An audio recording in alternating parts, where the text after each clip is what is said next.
The Mummers in the Little Theater of the Air.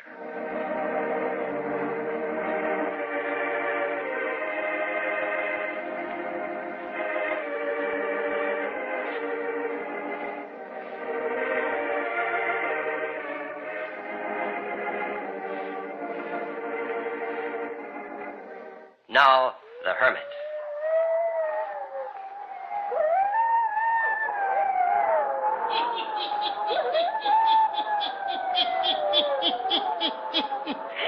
Ghost stories, weird stories, and murders, too. The Hermit knows of them all. Turn out your lights. Turn them out. Have you heard the story, Notebook on Murder, eh? Then listen while the Hermit tells you the story.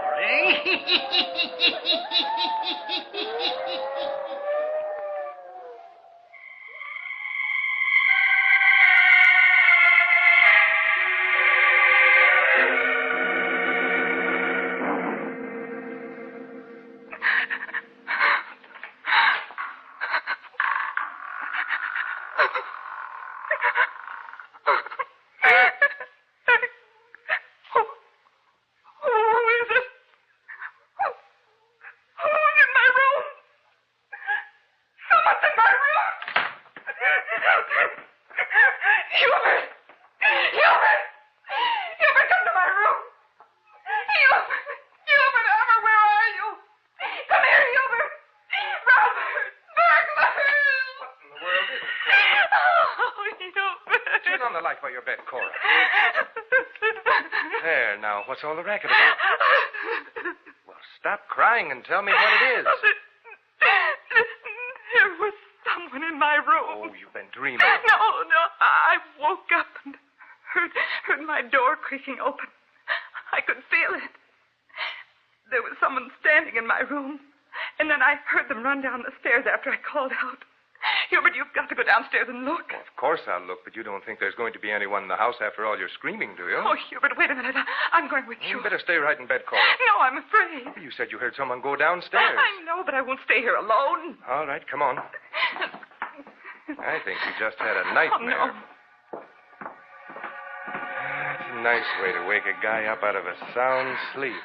All the screaming. Oh, you'd have screamed, too. Yeah, not much. I tried to nab whoever it was. Look, careful, Hubert. The burglar may have a gun. I can't find the light switch here in the living room. I'll get it. What? Look. The rug is kicked up. Someone was in here. And look. The things on the table have all been disturbed. Yeah. Hubert, where are you going? Well, to look through the house. Oh, wait for me.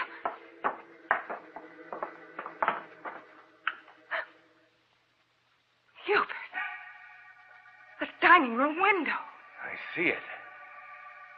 Well, by George. I came in through the dining room window. Well, it should have been locked. I thought it was.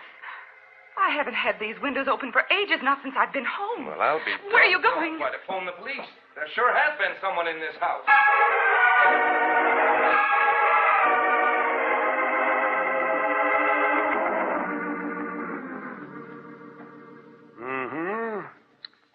Looks like they used this window for entrance and escape, all right. Hal, find any footprints outside the window? No, not a darn one. Well, maybe they didn't use the window. Well, there's a cement drive outside this window. It's possible they could have stepped on the cement both entering and leaving. We'll take fingerprints of the window. Now, let's see, a few questions. You were the only one who heard the noise, Mrs. Armour? Yes. I heard the door to my bedroom open slowly, then close, and then someone running downstairs. And the first thing you heard? My wife screaming. How far is your room from hers? Just across the hall. Are you a sound sleeper, Mr. Armour? Well, I guess so. I rarely wake up during the night. And you, Mrs. Armour? I don't sleep so well. You see, I've been ill and in the hospital. I'm not well at all. There now, Cora, everything's all right. My wife had a nervous breakdown recently, officer. Oh, I see. Well, just a few more questions, and then we'll let you go back to bed. Any valuables in the house? No valuables exactly. I usually have quite a bit of money on me. Why is that? I don't bank anymore. Cash my salary checks, and what I don't put into bonds, I use to pay bills. How about tonight? Oh, the money's safe in my room. How do you know, Hubert? Oh, silly, I looked when you yelled burglar. Who knows that you carry a good sum of money around with you, Armour? Oh, I don't know. Some of the boys around the office, I guess. I may have mentioned it in the bar. They got those fingerprints, Hal? All set. No, we won't disturb you any more tonight. Obviously, there's no one here now. They didn't get anything this time, and they may not disturb you again. Oh, I hope not. It was awful. My nerves can't stand it. Go back and get a good night's rest. That is, what's left of it. You won't have any visitors again tonight.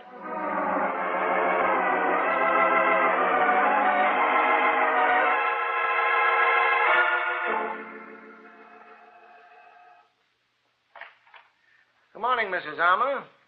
Remember me? Oh, yes. You're one of the policemen who was here last night. Mind if I come in? I'd like to ask you a few questions. No, come in.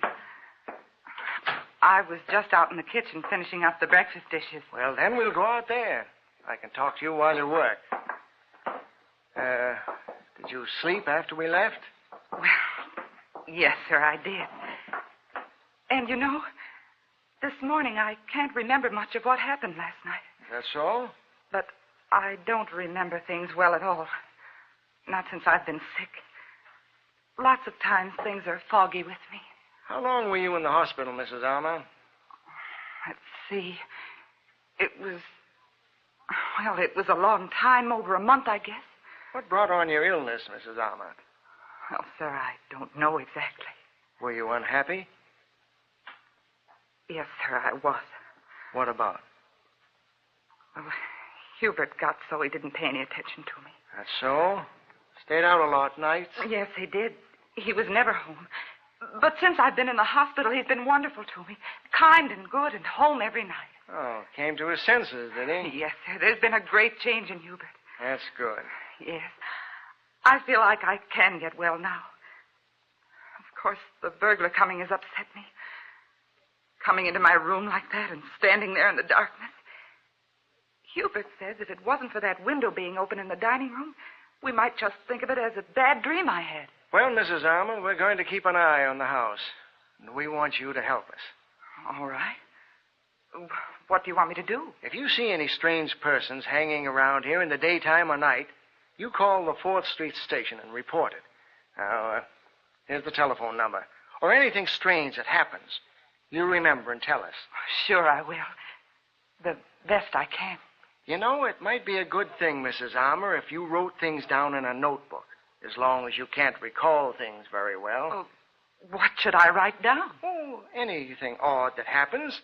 And what's more, Mrs. Armour, you keep this notebook a secret, just between you and me. Think you could do this? Why, sure, I guess so. Not even tell your husband? I could keep it from him. Good. Now, let's see. Suppose you keep these notes under the mattress of your bed. Only you and I will know that they're there. Write down anything you want to, and keep it for me.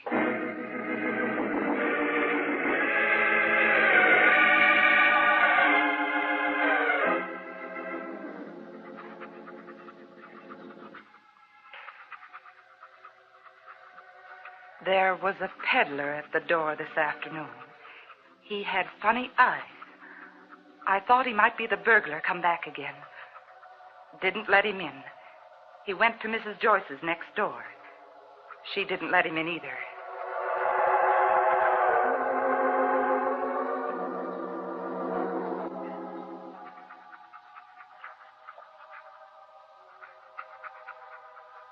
Hubert read to me tonight about a burglary on the south side of town. This burglar got in through a window, too, the basement window. He took money and silverware. We haven't got any good silverware.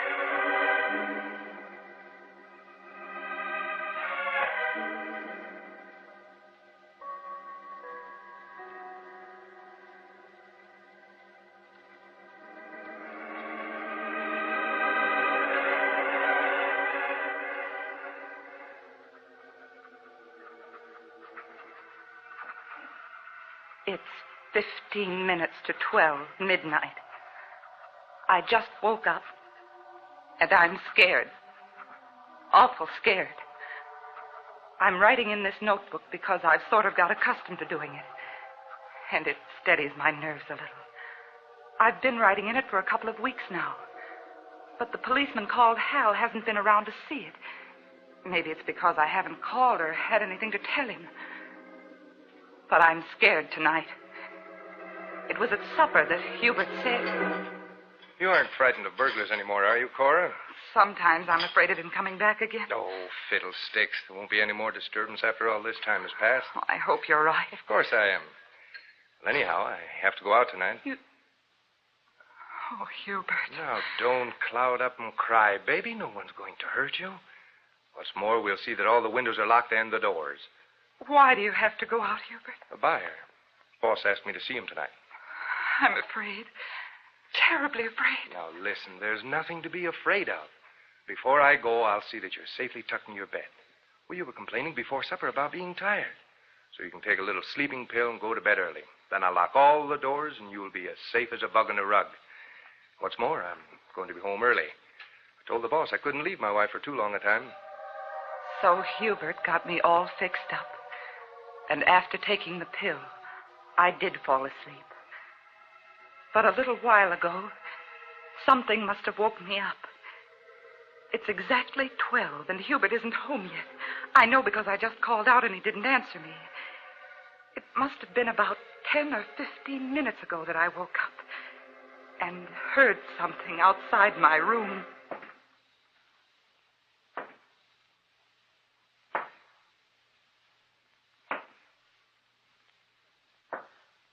Footsteps.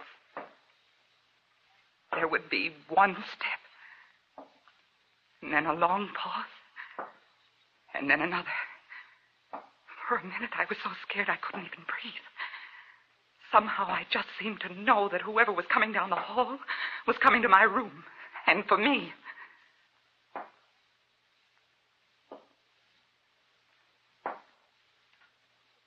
For a few seconds, I couldn't move, just sort of paralyzed with fear. And then I got brave enough to reach out and turn on my bed lamp.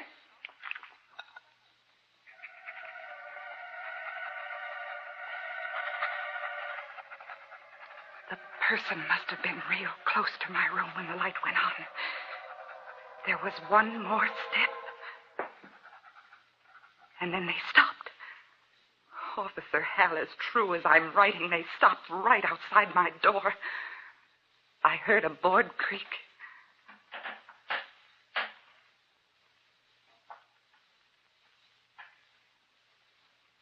Then all was very, very still. For almost years, it seemed. And then I heard, very quietly, as if someone was tiptoeing, footsteps leaving my room.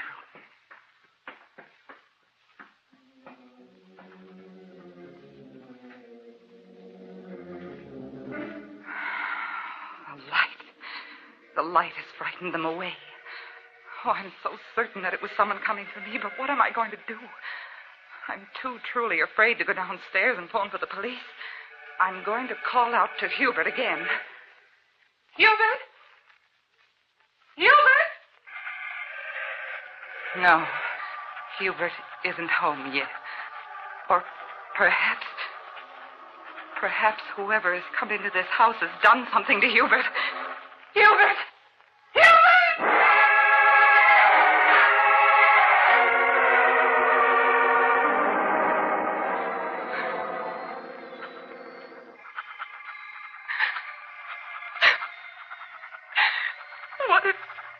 What if they've killed my Hubert?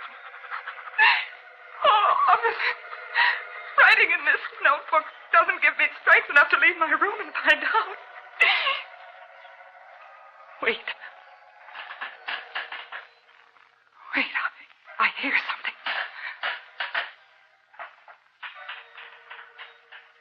There's someone outside my door. I know it. Someone just moved outside my door.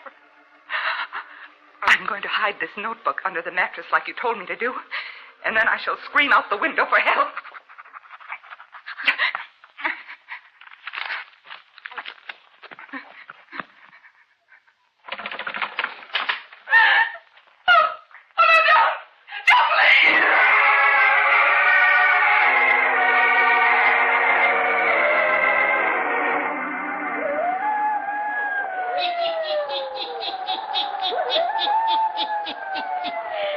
Just after Cora Armour puts the notebook under the mattress, she goes to the window, opens it, and is ready to scream for help.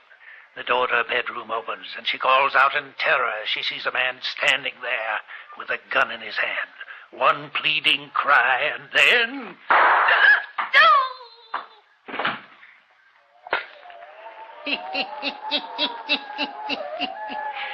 Cora Armour has been shot, murdered. Will the police be able to find her assassin? The hermit will tell you before the night is done.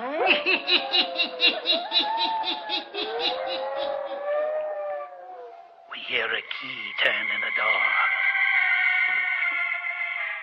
The door unlocks, swings open, and closes.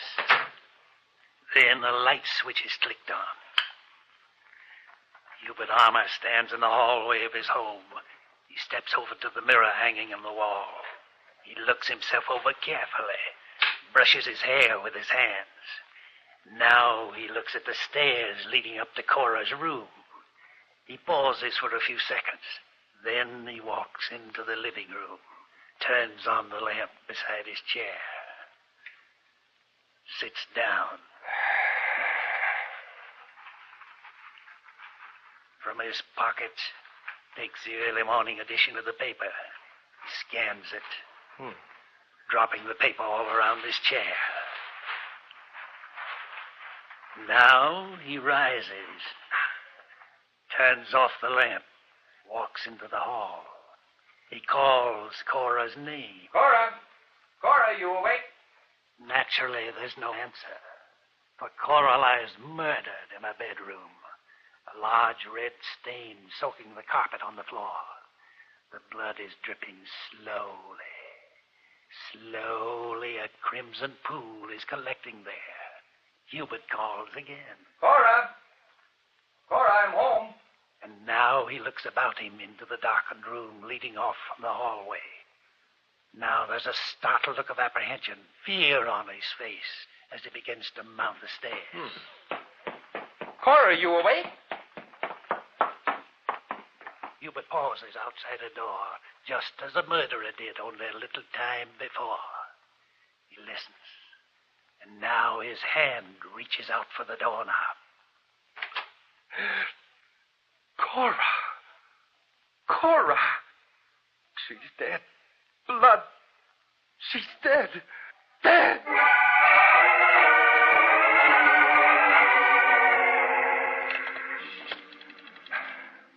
Operator, get me police headquarters, please. Hello, police headquarters. This is Hubert Armour, 97864 Crawford Street. Come at once. Hurry, it's my wife. She's been murdered.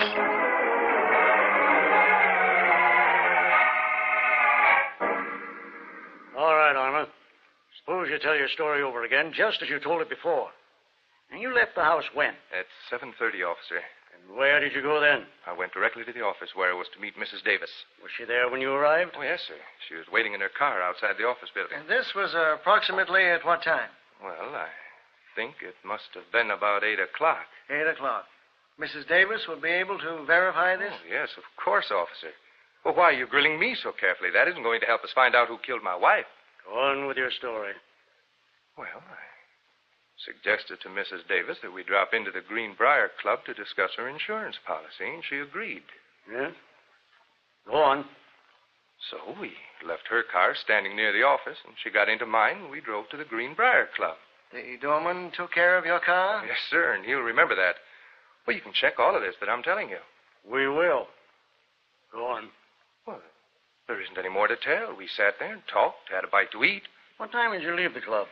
Well, a little after 10, I think. Then what did you do? Well, I took Mrs. Davis over to her car. Then? I drove straight home, put the car in the garage. What time did you get home, Mr. Armour?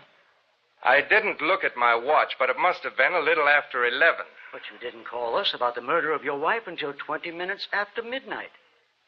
Why was that? I didn't know my wife was murdered, officer. I called out to her when I came home, but she seemed to be sleeping. She'd taken a sleeping pill before I left tonight, so naturally I thought she was still asleep.